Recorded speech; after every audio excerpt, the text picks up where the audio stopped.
দিচ্ছেন। সুতরাং নারীদের জীবনে যদি এই 4টি কষ্ট থাকে তাহলে বুঝে নিবেন যে আল্লাহ পাক রব্বুল আলামিন আপনাকে ভালোবাসেন, আপনাকে মহব্বত করেন, এবং এই কষ্ট দিয়ে আল্লাহ পাক রব্বুল আলামিন আপনার মর্যাদা বৃদ্ধি করে মৃত্যুর সাথে সাথে আপনাকে জান্নাত দিতে যাচ্ছেন। নাম্বার 1, 1 নাম্বার হচ্ছে মানুষের অন্যায় সমালোচনা। আপনি কোনো কাজ করেন না কিন্তু মানুষ আপনাকে মিথ্যা অপবাদ দিচ্ছে, আপনাকে মানুষ গালিগালাজ করছে, মানুষ আপনাকে অপবাদ দিয়ে আপনাকে হেয় প্রতিপন্ন করছে, ক্রিটিসাইজ করছে। যদি এরকম দেখেন তাহলে মনে করবেন আল্লাহ আপনাকে ভালোবাসে। দ্বিতীয় নাম্বার হচ্ছে স্বামী বা পরিবারের অবহেলা। যদি আপনার কাছে এরকম হয় স্বামী বা পরিবার আপনাকে অবহেলা করছে, মনে করবেন আল্লাহ পাক রব্বুল আলামিন আপনাকে ভালোবাসে।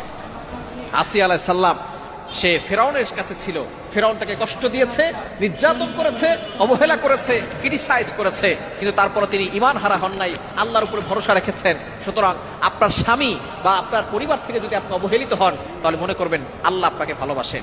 3 নাম্বার হচ্ছে যদি